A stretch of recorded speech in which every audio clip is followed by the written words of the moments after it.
ख़ास तौर से क्लैट के लिए बहुत सारे स्टूडेंट्स जो एस्पिरेंट्स हैं जो चाहते हैं कि वो क्लैट में अच्छा स्कोर करें और टॉप की लॉ यूनिवर्सिटीज़ में इंडिया में वो एडमिशन लें, तो उनके लिए बड़ी चैलेंजिंग चीज़ ये हो जाती है कि जब वो एग्ज़ाम में बैठते हैं तो कम्प्रीहेंशन के पैसेजेस सारे पैसेजेस ही होते हैं, वो समझ नहीं आते हैं। फिर स्टूडेंट शॉर्टकट देखता है कि पहले क्वेश्चन पढ़ के फिर उसमें ढूंढ लें कि शायद कहीं मिल जाए। एक्चुअल में जो पेपर बनाया जाता है वो पूरी तरह से ये चेक करता है कि स्टूडेंट को वो टेक्स्ट जो कम्प्रीहेंशन पैसेज में दिया है वो समझ में आता है कि नहीं आता है।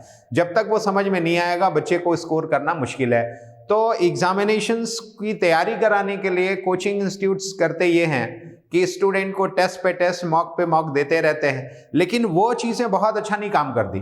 वो काम करती हैं लेकिन उनकी पहले कमजोरी को चेक करते हैं, उसके बाद फिर उनको ठीक कराने के लिए बहुत अच्छा अगर उपाय नहीं किया गया तो स्टूडेंट्स में इंप्रूवमेंट नहीं हो पाता है। इसके लिए डायग्नोस्टिक और रेमेडियल टीचिंग मेथड जो होता है, ये अगर diagnostic and remedial teaching method अपनाते हैं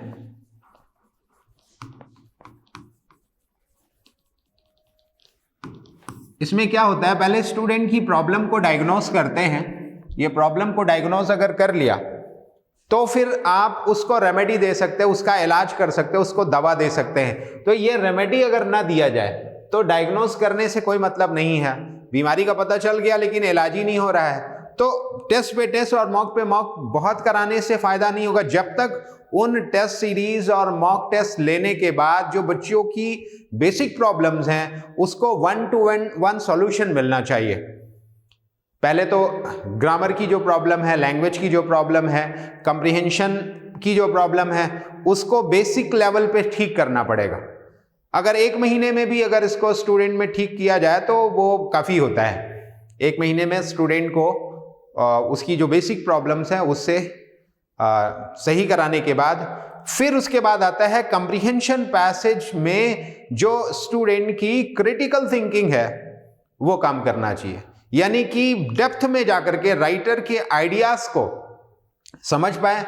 उसके बाद फिर क्वेश्चन में कुछ भी पूछा जा रहा है उसको स्टूडेंट आसानी से कर सकते हैं। अभी क्लैट को पूरी तरह कम्प्रीहेंशन बेस्ड कर देने की वजह से स्टूडेंट्स जो कम्प्रीहेंशन नहीं कर पा रहे हैं, यानी जिनकी लैंग्वेज की प्रॉब्लम है और फिर उसके बाद जो पूरा पैसेज है उनमें आइडियाज को कैसे पकड़ते हैं, आइडियाज को पकड़ने के बाद फिर जो तमाम सारे सपोर्टिव एलिमेंट्स उस मेन आइडिया को हेल्प करने के लिए, उसके आर्गुमेंट को आगे बढ़ाने के लिए दिया जाता है, उसको अगर स्टूडेंट्स नहीं पकड़ पाते हैं 1 by 1 तो जो क्वेश्चंस होते हैं उनको सॉल्व करना it's very difficult task for them to handle.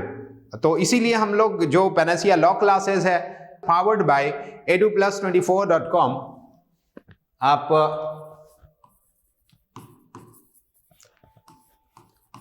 Panacea law classes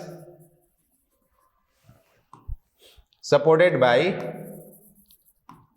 edu+24.com, दोनों ने मिल करके एक बेहतरीन कोर्स ऑर्गेनाइज किया है क्लैट के लिए, जिसमें स्टूडेंट्स का सिलेक्शन जो सीरियस हैं वो उनके लिए श्योरिटी है कि वो 100% उनको लॉ यूनिवर्सिटीज़ में एडमिशन पाना कोई मुश्किल काम नहीं रहेगा। तो इसके लिए 1-to-1 सॉल्यूशन भी हमने रखा हुआ है और कोर्सेज भी हमने स्टूडेंट के लिए 2 तरह के रखे हुए हैं। हमारे बैचेस जो होंगे वो 2 सेक्शन, मेजर सेक्शंस में डिवाइड होंगे। एक तो वो हैं जो स्टूडेंट पढ़ने में ठीक हैं, उनको एक्स्ट्रा सपोर्ट की ज़रूरत नहीं है, वो क्लासेस करेंगे और अपने घर चले जाएंगे। दूसरा बैच जो हमारा होगा वो डे बोर्डिंग का बैच होगा, जिसमें लाइब्रेरी फैसिलिटीज़ मिलेगी और टीचर्स का सपोर्ट आई थिंक 6-7 घंटे 8 घंटे उनको टीचर्स का सपोर्ट मिलेगा।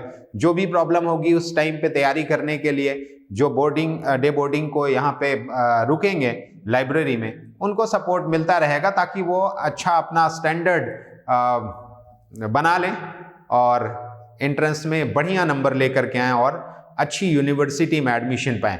इसके लिए अलग अलग जो बैचेस हमने रखे हुए हैं उनके लिए फ़ीस भी अलग अलग है, और लेकिन इसके लिए हम लोगों ने अभी एक स्कॉलरशिप प्रोग्राम ऑर्गेनाइज किया है। ये स्कॉलरशिप प्रोग्राम ऐसा होगा कि स्टूडेंट्स जो टॉप 10 में आएंगे उनको 50% उनके फीस में डिस्काउंट होगा, और जो टॉप 11 to 20 होंगे उनके लिए 25% का डिस्काउंट है, और 21 to 30 जो होंगे उनके लिए 10% का डिस्काउंट दिया गया है।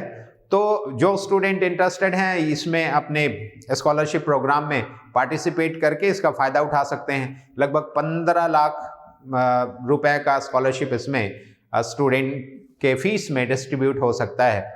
तो I think that this will be very helpful for the students who going to prepare for the CLAT examination. हम लोग पूरी तरह से कमिटेड हैं उनको सपोर्ट देने के लिए और उनके वेलबींग के लिए और लॉ यूनिवर्सिटीज़ में एडमिशन के लिए, क्योंकि लॉ यूनिवर्सिटी में एडमिशन पाने के बाद स्टूडेंट्स को जो लॉ फर्म्स हैं, यानी कि अब्रॉड में बहुत सारे लॉ फर्म्स हैं जो बहुत अच्छा पैकेज स्टूडेंट्स को देते हैं, और उसके अलावा जजेस की वैकेंसी आती हैं, PCSJ आता है।